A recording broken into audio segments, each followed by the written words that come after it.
Au nom du Père et du Fils et du Saint-Esprit. Amen. Ô Jésus, toi qui peux tout et qui portes tout, merci de t'être offert pour nous. Tu es le roi de gloire, le Dieu de nos vies, ô Jésus. Merci pour ta croix victorieuse.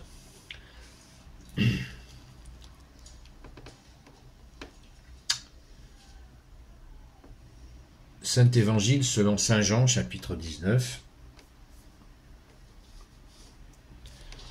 C'est alors que Pilate ordonne de prendre Jésus et de le flageller. Les soldats tressent une couronne avec des épines et la lui mettent sur la tête. Ensuite, ils lui jettent sur les épaules un manteau rouge couleur royale. Et ils commencent à se présenter devant lui en disant « Salut, roi des Juifs !» Il lui donne des gifles. Pilate sortit de nouveau pour dire aux Juifs « Je vais vous l'amener dehors, mais sachez bien que je ne trouve rien à condamner chez lui. » Jésus sortit donc à l'extérieur avec la couronne d'épines et le manteau de pourpre.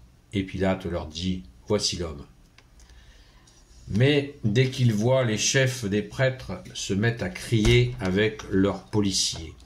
« Mets-le en croix, mets-le en croix. » Pilate leur dit « Prenez-le vous-même et mettez-le en croix, car moi, je ne lui trouve rien à condamner. » Les Juifs lui répondent « Nous avons une loi, et d'après la loi, il doit mourir, car il s'est proclamé fils de Dieu. » Lorsque Pilate entend cela, ses craintes augmentent.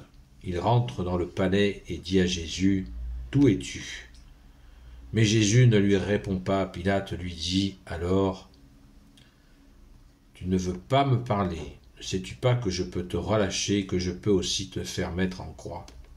Jésus lui répond « Tu n'aurais aucun pouvoir sur moi si tu ne l'avais pas reçu d'en haut. Pour la même raison, celui qui m'a livré entre tes mains porte un plus grand péché que toi. » Dès ce moment, Pilate cherchait à relâcher Jésus, mais les Juifs criaient « Si tu le relâches,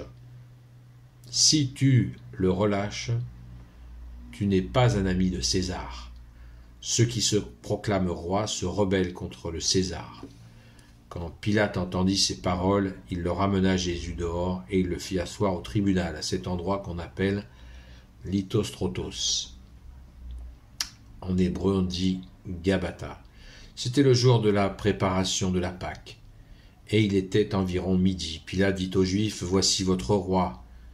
Mais eux criaient « À mort, crucifie-le !» Pilate leur dit « C'est votre roi que je dois mettre en croix. » Et les chefs des prêtres répondirent « Nous n'avons pas d'autre roi que le César. » Alors Pilate leur livra Jésus pour être crucifié. On amena Jésus et lui-même portait sa croix. Il sortit et gagna l'endroit qu'on appelle le crâne en hébreu, cela se dit le Golgotha. Alors on le mit en croix et avec lui 2 autres, un de chaque côté. Jésus était au milieu. Pilate avait fait écrire la sentence et elle était affichée sur la croix. Il était écrit « Jésus le Nazaréen, le roi des Juifs ». Beaucoup de Juifs lurent cet écriteau car l'endroit où Jésus avait été crucifié était tout proche de la ville. Et c'était écrit en hébreu, en latin et en grec. Les chefs des prêtres, des Juifs, protestèrent auprès de Pilate « N'écris pas le roi des Juifs, mais il a dit qu'il était le roi des Juifs. » Pilate leur répondit « Ce que j'ai écrit est écrit. » Quand les soldats mirent Jésus en croix, ils prirent ses vêtements et en firent 4 parts, une pour chaque soldat. Il y avait aussi la tunique. Elle était sans couture, tissée d'une pièce de haut en bas. Ils se dirent donc entre eux, ne la déchirons pas, tirons-la au sort. Aussi devait s'accomplir l'écriture. Il y est dit, en effet, ils se sont partagés mes vêtements, ils ont tiré au sort ma tunique. C'est bien ce que firent les soldats.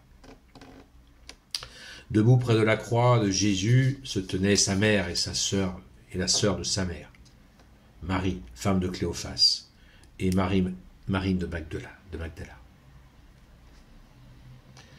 Jésus vit la mère et auprès d'elle le disciple qu'il aimait. Il dit à la mère « Femme, voici ton fils ». Ensuite il dit au disciple « Voici ta mère ». Et à partir de ce moment, le disciple l'a reçu chez lui. Après cela, Jésus voyait que tout était accompli, mais une parole de l'Écriture devait encore s'accomplir. Jésus dit « J'ai soif ». Il y avait là un vase plein de vin fermenté, et quelqu'un y plongea une éponge, la mit au bout d'une branche d'hysope et la porta à sa bouche.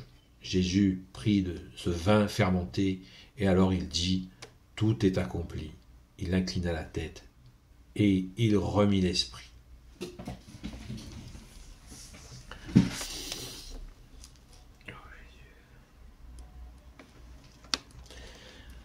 Les Juifs ne voulaient pas que les corps des condamnés restent en croix durant le sabbat, d'autant plus que c'était la préparation de la Pâque.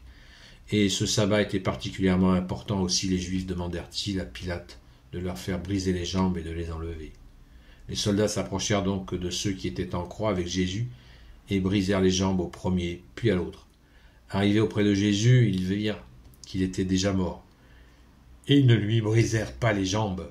Seulement l'un des soldats lui enfonça sa lance dans le côté, et il en sortit du sang et de l'eau. Celui qui l'a vu donne ici son témoignage pour que vous croyiez. Son témoignage est vrai, et lui sait qu'il dit vrai. Ainsi s'accomplissait une parole de l'Écriture, pas un de ses os ne sera brisé.